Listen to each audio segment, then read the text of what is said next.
नमस्कार साथियों, KVS TGT Hindi श्रृंखला में आपका फिर से स्वागत है। आज हम पढ़ेंगे चैप्टर नंबर 3 हिमालय की बेटियां, जो कि बसंत भाग 2 से अवतरित है और कक्षा 7 की पाठ्य पुस्तक से लिया गया हुआ है।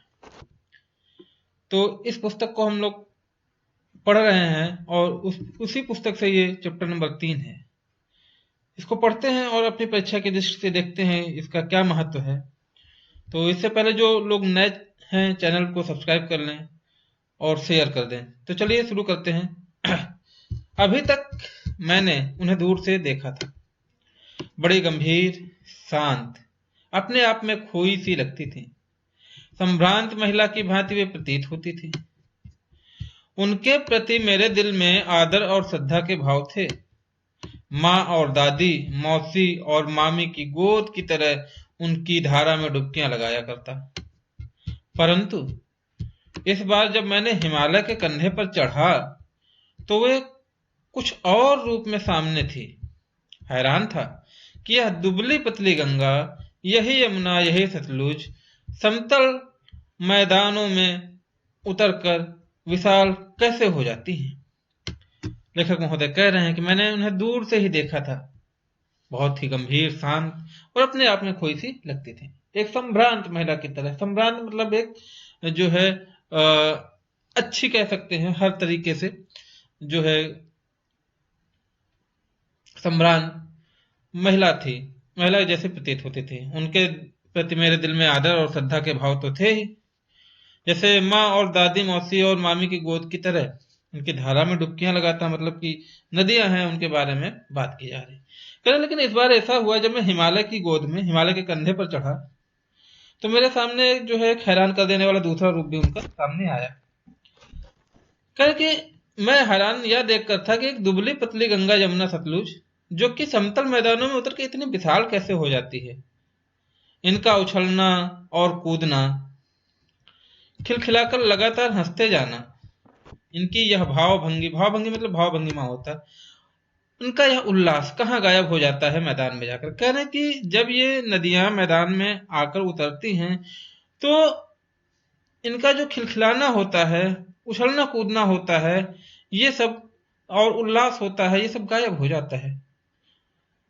किसी लड़की को जब मैं देखता हूं, किसी कली पर जब मेरा ध्यान अटक जाता है, तब भी मैं इतना कौतूहल और विस्मय नहीं होता जितना कि इन बेटियों की बाल लीला देखकर। बेटियां कौन हैं? गंगा, यमुना और सतलुज की बात कर रहे हैं, जो कि हिमालय से निकलती हैं, निकलने वाली नदियां हैं, उनकी बात ये कर रहे हैं। तो कह रहे हैं कि मुझे इतना कौतूहल कभी नहीं होता कि जब भी मैं देखता हूं कि ऐसा क्यों है, कोई लड़की है या कोई कली है, जब भी मेरा ध्यान अटक जाता, लेकिन इतना विस्मित नहीं होता, मैं इतना परेशान नहीं होता, इतना कौतूहल नहीं होता मेरे अंदर जितना कि इन बेटियों को की बाल लीला को देखकर होता है। ये कहाँ ये भागी जा रही हैं? वह कौन लक्ष्य है जिसने इसे बेचैन कर रखा है? कह रहे कि हमें नहीं समझ में आता कि कहाँ भागी जा रही हैं ये लोग। ऐसा कौन सा लक्ष्य है जो इन्हें बेचैन कर रखा है? अपने महान पिता का विराट प्रेम पाकर भी अगर इनका हृदय अतृप्त ही है तो वह कौन होगा जो इनकी प्यास मिटा सकेगा? कह रहे हैं, लेखक कह रहा है कि इस तरीके से इतना प्यार मिल रहा है इनको। हिमालय, हिमालय को पिता कहा गया है यहाँ पर। कह रहे हैं कि पिता की गोदी में इतना इनको प्यार मिल रहा है, लेकिन फिर भी ये तृप्त नहीं है। फिर ऐसा क्या होगा? कौन होगा जो इनकी प्यास को मिटा सकेगा? बर्फ जली नंगी छोटे छोटे पौधों से भरी घाटियां, बंधुर आदित्यकाएं, ससब्ज उत्पातकाएं, ऐसा है इनका लीला निकेतन। कह रहे हैं कि अब यहाँ पे देखिए कि कितने जो है जली और नंगी पहाड़ियां हैं, छोटे छोटे पौधे से भरी बहुत सारी घाटियां हैं, बंधुर आदित्यकाएं हैं, मतलब कि आदित्यकाएं मतलब बहुत ही बड़े रूप में, ठीक है, और सरसब्ज मतलब कि घास फूस उत्पत्तिकाएं हैं। ऐसा है इनका लीला निकेतन। खेलते खेलते जब ये दूर निकल जाती हैं तो इन्हें देवदार, चीड़, सरो, चिनार, सफेद कैल के जंगलों में पहुंचकर शायद इन्हें बीती याद करने का मौका मिल जाता होगा। कह रहे हैं कि जब ये काफी ज्यादा आगे निकल जाती हैं नदियां, तीनों नदियों की बात ही कर रहे हैं, ध्यान रखिएगा बार बार।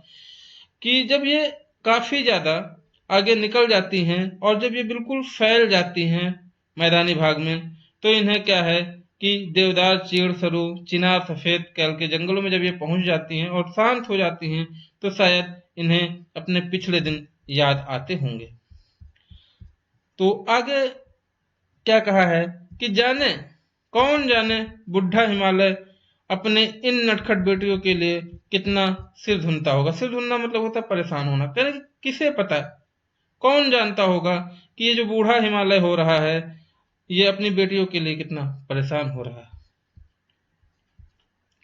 बड़ी बड़ी चोटियों से जाकर पूछिए तो उत्तर के विराट मौन के सिवाय उनके पास और रखा ही क्या है। कह रहे कि अगर आप हिमालय पे जा रहे हैं, बड़ी बड़ी चोटियों पे जा रहे हैं, और आप अगर वहां पूछेंगे जाकर के, तो उनके पास विराट मतलब बहुत ही सन्नाटे भरा जवाब होगा, उसके अलावा उनके पास कुछ नहीं होगा।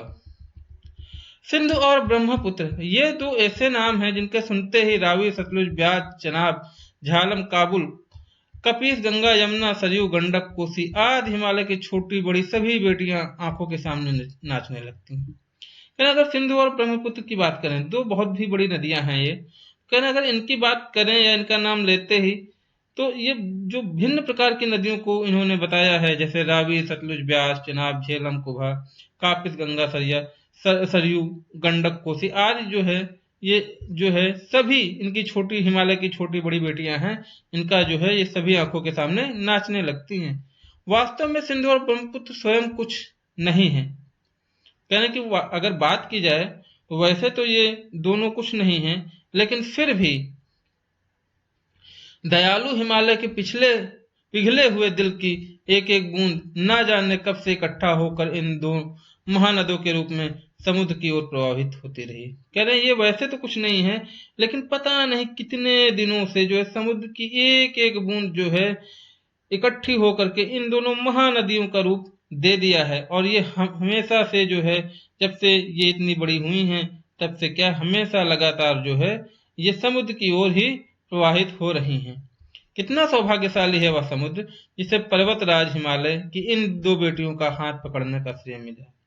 लेखक महोदय कहते हैं कि कितना जो सौभाग्यशाली है ये समुद्र जिसे इन पर्वतराज की दो बेटियों का जो है हाथ पकड़ने का मौका या हाथ पकड़ने का श्रेय जो है वो मिला हुआ है। आगे देखते हैं क्या है। जिन्होंने मैदानों में ही इन नदियों को देखा होगा, उनके ख्याल में शायद ही यह बात आ सके कि बूढ़े हिमालय की गोद में बच्चियां बनकर ये कैसे खेला करती हैं। कह रहे कि जिन्होंने केवल इन नदियों को केवल मैदान में देखा है, सिर्फ और सिर्फ मैदान में देखा है, वो आदमी कभी ये नहीं समझ सकता कि ये नदियां बच्चियों की तरह कैसे हिमालय की गोद में खेली होंगी।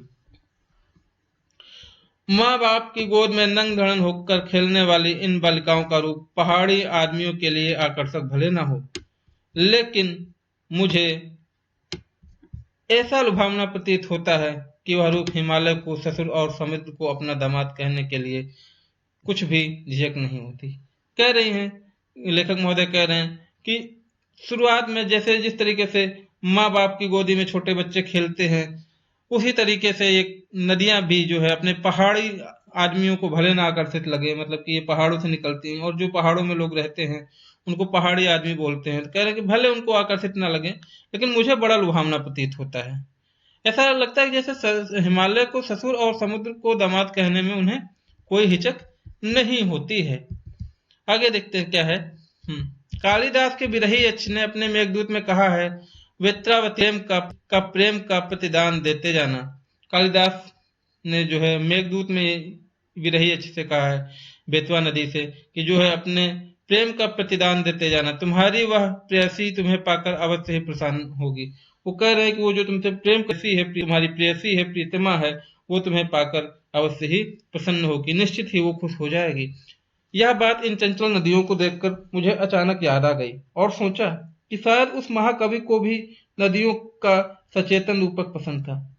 कविवर महोदय कह रहे हैं कि मुझे नहीं लगता, लेकिन यह बात तो सत्य है कि इन्हें देखकर ऐसा लगता है कि मुझे कालिदास जी की बात याद आ गई।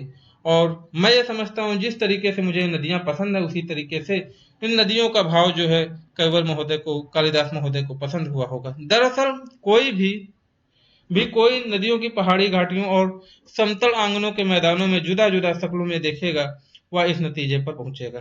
कह रहे हैं कि जो भी इंसान पहाड़ियों में, घाटियों में या समतल मैदानों में इन सबको अलग अलग जो है रूप से देखेगा, वही जो है इस नतीजे पर पहुंच सकता है, और कोई नहीं। ठीक है। काका कालेलकर ने नदियों को लोक माता कहा है। काका कालेलकर जो है वो नदियों को लोक माता कहा है, किंतु माता बनने से पहले यदि हम इन्हें बेटियों के रूप में देख लें तो हर्ज ही क्या है। सही बात है। कह रहे हैं कि अगर हम माता बनने से पहले हम नदियों को बेटियों के रूप में देख लें तो क्या हर्ज है। और थोड़ा आगे चलिए, इन्हीं में अगर हम प्रेयसी की भावना करें तो कैसा रहेगा। कह रहे हैं अगर इन्हें हम अपनी प्रियतमा बना लें या प्रियतमा कहें तो कैसा रहेगा। ममता का एक और भी धागा है जिसे हम इनके साथ जोड़ सकते हैं।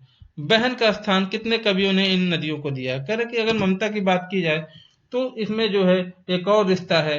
अगर हम इन्हें बहन कह ले या इन नदियों को बहन कह ले, कई कवियों ने जो है नदियों को बहन कहा है, तो इसमें बुराई ही क्या है।